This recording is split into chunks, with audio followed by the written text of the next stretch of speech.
fundamentals are how we get good. There's no secret sauce when it comes to shooting. You can't jump in and go, okay, well, we're going to do these crazy drills now. I've never had a time in my professional life where Americans have been more concerned about their own self-protection. Learning to use your firearm the way you'd have to fight with it to fight for your life. That's the whole focus of this interview that I'm doing with Bill Rapier, former Tier 1 unit member of Dev Group. He is an outstanding firearms teacher, and in addition to the fact that he still trains, military law enforcement and trains a lot of guys, he does train civilians, and he's very vocal about how he does that. In this part, we talk about, okay, hey, what do you need to be able to attend a training? What does training pace look like? Why do you train that method? What kind of results do you get?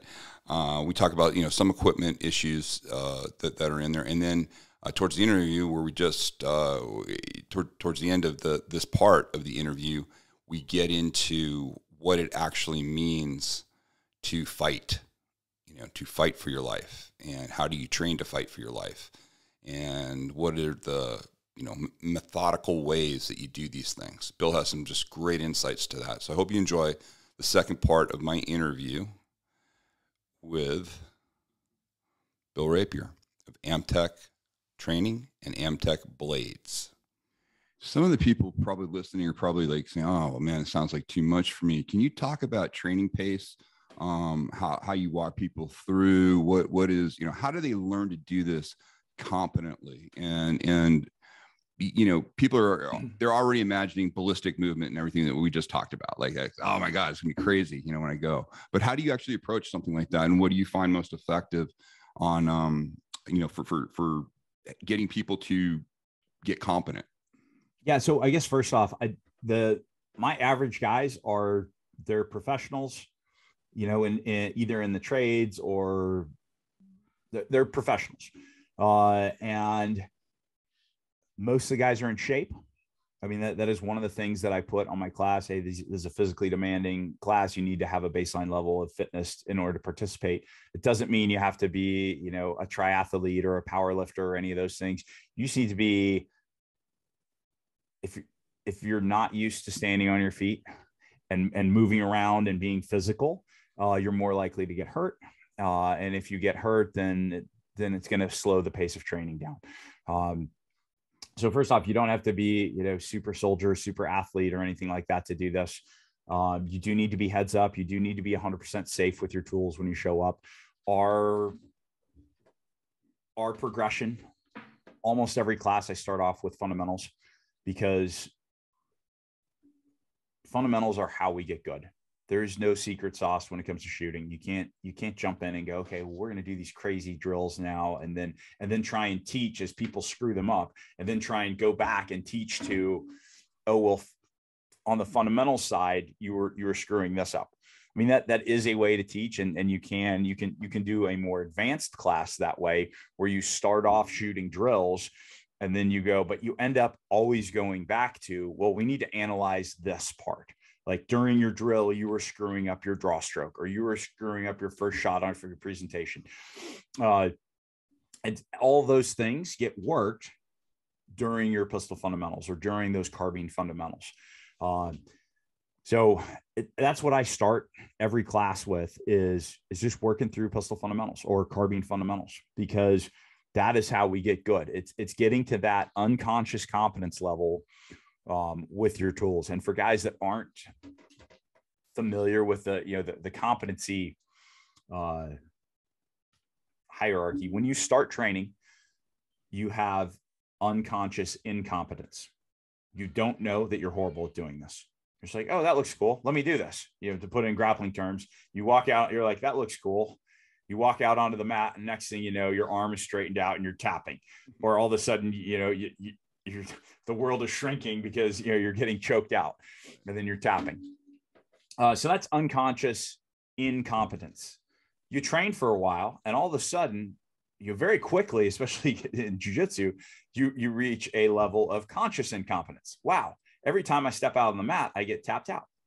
I'm really bad at this, right? So that's conscious incompetence. Then you keep training for a while, and all of a sudden you get to a conscious level of competence. To put that in shooting terms, okay, I stare at my front sight and I'm digging with my toes and I'm slowly squeezing the trigger on my pistol, squeeze, squeeze, bang. Wow, it worked. Conscious competence right there. If I think about it, I can make it happen. The last level is unconscious competence. The conscious decision is I need to engage that target with lethal force. Everything else happens unconsciously or subconsciously. That's where we want to get. The only way we get there is by deliberate training with feedback. So it's not just doing something 10,000 times or for 10,000 hours. It's being deliberate in our approach. You need that. You need those amount of reps to get good at it. But you can't just, if you never get feedback in your loop, you end up mastering however you did it on day one, right? You will have mastered mediocrity if you never got the feedback on it. So you have to go, okay, I'm going to rep this and I'm going to get to a certain level. And then I'm going to get some feedback. That feedback could be you videoing yourself. It could be you going and shooting, shooting a class. It could be you asking one of your buddies, hey, can you watch me? I know here are my known issues. Am I still doing this? But if you don't get that feedback loop, then we all fall into that trap of, oh, I just go to the range and do the stuff that I'm good at, that I like doing. And then you don't really ever get any better, right? That's why the piano player, that when he stopped practicing 20 years ago, like he's at the same level now as he was 20 years ago, because that's when he stopped actually, deliberately practicing and, going to piano practice and trying to get better at it. When he stopped doing that, now he just plays every once in a while. He's at that same level. So for our progression, we need to have that deliberate training with feedback. What, you've incorporated obviously very heavily, knives, blades. And now you're making your own blades, that you came out. Can you talk about blade design, why you use certain types of blades, in the idea of a blade that's actually made for, killing versus a blade that's just kind of a design, appealing design versus functional? Yeah, well, I think you have to take a little bit more of a step back and go, what is the purpose of the blade? Right. Because, and what do you expect a blade to do? What do you want a blade to do? I know for a long time, I thought indestructible was like the sign of a good blade. And now I would refer to that as a sharp crowbar. Yeah. Right. If you think that, you can make a crowbar sharp, and to the point where it will never, ever, like the tip will never break. You will also never thrust into anything if you have edge geometry to the point, or it'll take so much effort that it's not going to be useful. So first off, you have to look at and you go, what is the purpose of this blade? Is it for bushcrafting, for backcountry type use? Do I want to use it as a pry bar? I mean, an abalone knife would be a perfect example of that. If you're, you're trying to wedge it into something and then pry something out, right? So that the design for that is going to be totally different. You look at some of the first responder knives, they don't want anything pointy on them because they want to be able to come in very fast behind someone and do seatbelts. Hook knives would be the same way. What I look for in a blade is I want something, combatively, is number one, it has to be able to thrust. So the edge geometry on the blade has to be such to where it is going to thrust well. The flip side of that is if you have a blade that thrusts well, if you stab it into a tree and bend it sideways, you're probably going to snap a tip off, which is fine, because you can't, because again, like I'm not using it for that. And you're going to break a lot of blades if you stab it into a tree and then bend it sideways, right? It's always along the cutting axis to get the thing out. Funny that I'm still saying this years and years later. So you need the edge geometry so that you can thrust with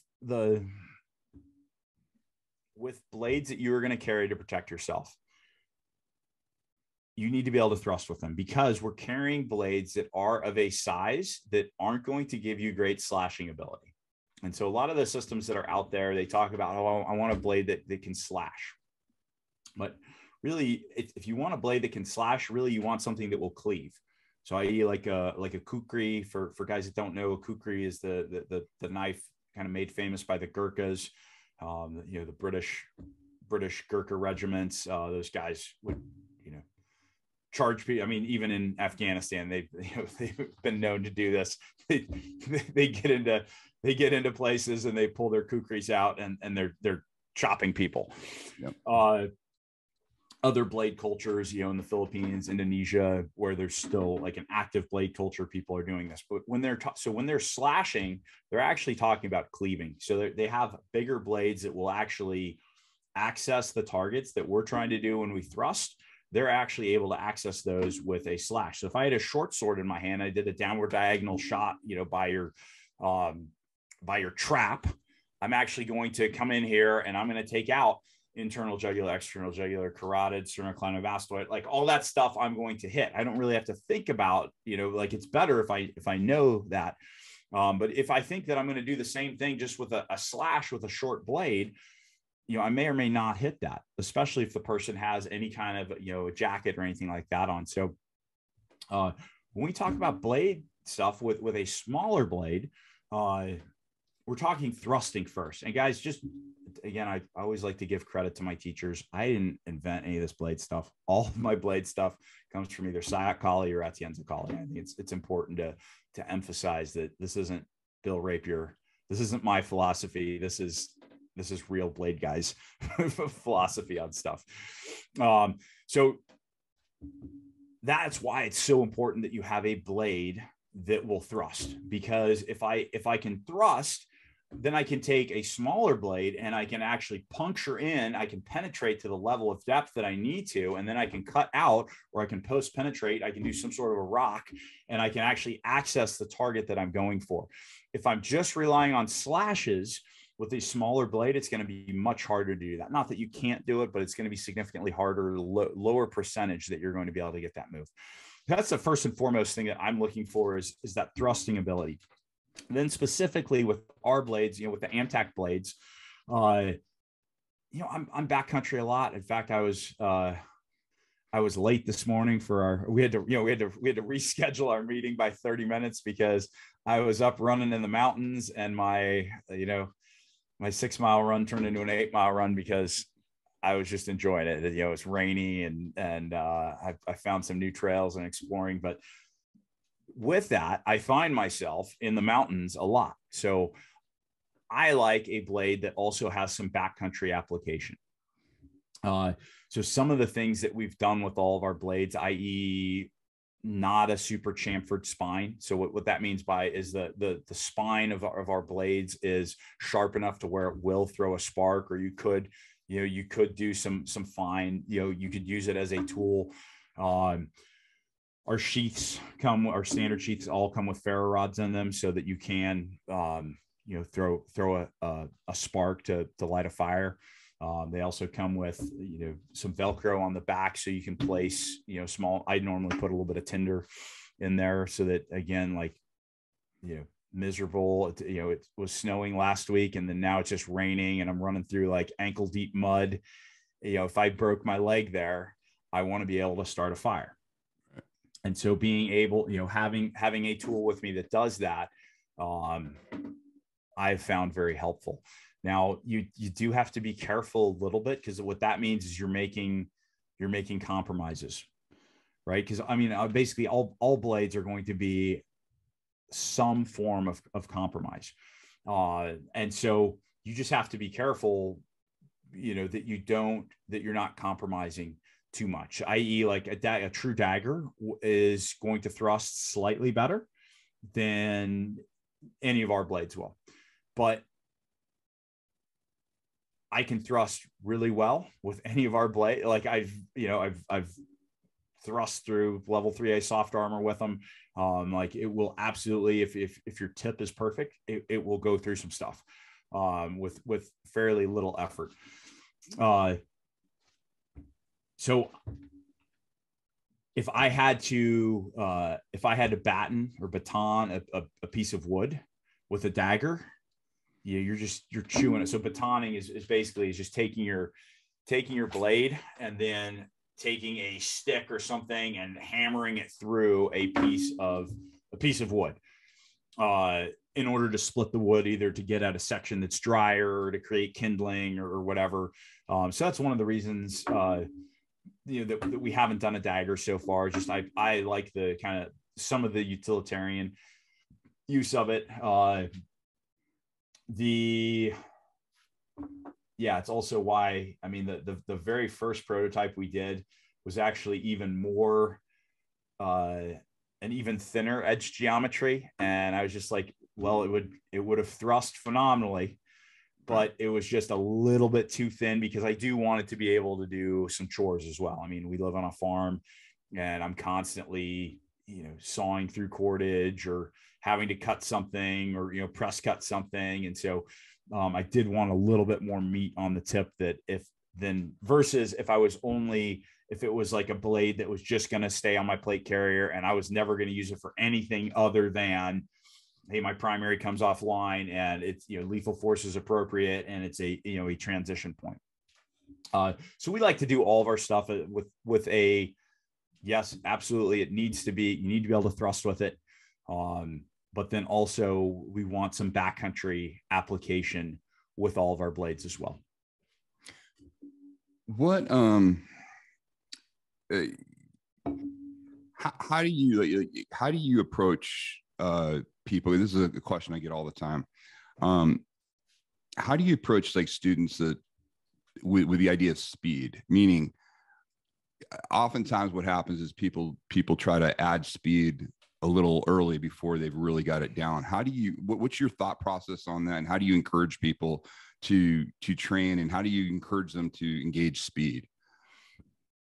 The first step is you need to have the technique down. You can't try and go fast if you don't know the technique. Speaking specifically on draw strokes, then there's also there's a point, and this took me a while to figure out, because for a long time I was taught, always look at your front sight when you shoot. It's not bad advice, but if I'm stand-up grappling range, do I need to look at my front sight? No. When I am if I'm breaking a natural point of aim shot, and I throw that distance as about 5 yards or so for a body shot, maybe a little bit further to, if I'm going to shoot outside of the A zone. But basically it's natural point of aim would just be, hey, just by nature of the way I'm standing, I can draw and I can break my shot somewhere, with a weapon online, but somewhere before it reaches full extension. I'm not seeing my front sight on that or my dot. I'm picking up my dot right as the shot's breaking, but maybe not. Backplating, that's another thing. I got it from Kyle. It's basically superimposing your backplate over your target and pulling the trigger. So the backplate on most of the striker fired pistols have a backplate on there. About a year ago, I changed that to, since I'm running optics on all my pistols now, is I backplate with the window of my optic. That's another range. And then we get to a range where if you're shooting iron sights or shooting a dot, like, you actually have to look at that. And then we get out, 25-ish yards or more, we might get to a point where especially as an iron sight shooter, you might have to go from front sight to rear sight to target and shift your focus back and forth like that, because the size of the target is so small, and you're trying to make sure that everything is perfect on your sight alignment. So you can't say across the board that it's always going to be the same. One of the things that I'll tell students is we are always, this is the one statement that I'll do that is, if you only listen to half of it, it's wrong. You could take this out of context. So we are always going to pull the trigger as fast as possible, as dictated by size of target and distance of target. Right? On the fast end, that's you're breaking a weapons retention shot in the 0.7s. On the slow end, it might take you 5 minutes, because you had to build a position, set up your bolt gun, get your atmospherics, range your distance, dial your dope, see what the wind's doing, get your rear bag in, get everything locked in, and then break your shot. And 5 minutes might have been as fast as possible. And then everything else is somewhere in between there. But it's still always going to be as fast as possible. And where that's super helpful is on those, say, a distance where I can backplate someone. If, I know, because I've done this so many times now in our force on force classes, I know that I can backplate and make headshots on dudes that are charging me all day long in that 5-ish yard range.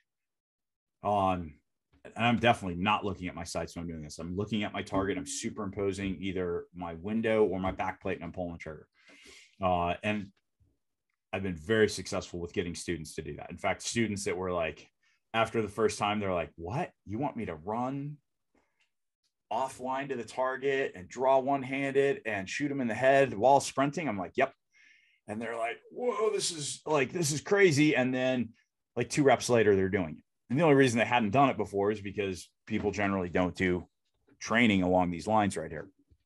Can you explain that a little bit more for people? Because I think that's such a critical thing. I don't think people really appreciate the idea of movement, movement and shooting, and why that's important, especially from a self-protection standpoint, and that very rarely you can do it at a traditional range or anything like that. You don't have many opportunities to train like that. So first off, when we're doing this, generally we're doing it with airsoft stuff, just because it's more economic to do that. For force on force classes, I just tell students, hey, you need to show up with an airsoft pistol, and and headgear, and that's an easy, that's the less than $200 to get into that. I am starting to do a little bit of UTM stuff as well, and the advantage there is you do get recoil, and you can put dots on your slides. So it's a little bit more for how we're actually running stuff. But specifically what I was describing is get off the X drill. And it's when as I first started doing this as a civilian, I was like, why, like shooting and moving, why? I didn't even understand the need for backplating. Because it was explained as, well, it's you're backplating. It's when you're shooting and moving and you can't see your sights. And I just remember thinking to myself, I'm like, I've been shooting and moving my whole career, and I've always looked at my sights when I'm doing this. And I was, but it was the paradigm is totally different. And this is where, again, I think sometimes guys coming from the mill side of things get it a little bit, there's less application on the civ side. So in the military, when I was talking about shooting and moving and seeing my sights, it's when I'm coming through the threshold of a door, I'm able to do a presentation and I'm able to look at my sights and shoot. But when I'm doing that, I also have 30 of my buddies with me, right? And we're the feeders. We're going in hunting. Totally different from you turn around and someone's shooting at you and another guy's got a gun pointed at you and another guy's going to try and stab you. And it started with that.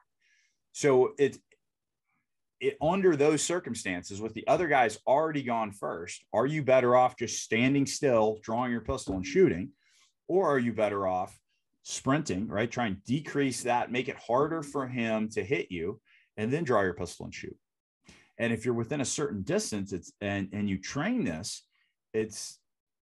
guys always find it incredibly surprising how well they can actually do this and how well they can get good shots on people with that kind of highly dynamic movement. That's the key. Thanks for doing that, because I think that's one of the key things that you provide. And the interesting part is that the airsoft aspect of it actually is really easy, or UTMs, either way. Yeah. But the fact that is where you can really, it's almost, it's one of the few ways you can train realistically, without having to be in a live fire situation, which is highly dangerous and not really feasible in the way, because you actually have real role players that you can let it develop. That's the great thing. And then, the bad guy role players, they screw up their draw strokes sometimes, and where they screw up their charge, or, the good guys, you screw up sometimes. And so you learn to fight through that. I mean, that's one of the things that I always, when I'm teaching draw stroke to people, I'm like, there's two bad draw strokes. If you shoot yourself, that was a bad draw stroke. But then also if you stop mid draw stroke because it wasn't perfect and you get a do-over, like that's a bad draw stroke, because the reality is you're going to screw up your draw stroke sometimes, right? As you're coming in and you're trying to clear your cover garment, you're going to miss sometimes. So if your conditioned response at that point is to stop what you're doing and start over, that is an incorrect response that you're training yourself for. What you want to do is build in the correct response that, hey, if my thumb, right, I try and clear cover garment with my thumb first. If my thumb misses, 4 fingers try and get it. If my 4 fingers miss, then I'm just grabbing onto the whole thing and my hand never stops moving. So regardless of which, of what part happens right there, my hand never stops moving. Because it's pretty important that I pull my pistol out. I don't get to hold on, guys, I get a do-over now. Like you don't get that. With the caveat that if you're doing something that's unsafe, stop what you're doing and fix yourself. But aside from that, go. Yeah. All right. That's a great place for us to stop right now. Talking about that idea of, hey, you're going to screw up. Not everything's perfect. And how do you fight through that? And how do you train your mind correctly for that? I mean, that's outstanding, what he, covers with that. And, with the idea of transitioning, and the idea of using a firearm and a blade together is really, really kind of the hallmark of how, Bill trains. And it's interesting to see how he integrates all of that. This will be really good. And then part 3, which is coming up, is where we kind of wrap everything up and we talk about overall principles and where the world is right now and how we train for those realities. So again, thanks for watching part 2. And again, if you're ready for your self-protection strategy, if you're ready to protect you and your family, go to timlarkin.com, give us your email. You get a free masterclass on all these concepts that we've been talking about. We go in depth, it's uncensored, and it's just an absolutely great way for you to start putting together a plan that actually works for you and your family. Also, please subscribe to the channel. If you haven't done it yet, please subscribe. It really helps. Also, hit the notification bell. Make comments on the videos. That really helps as well. And also, please share it with your friends. Help us to keep growing this channel. Until next time, stay safe.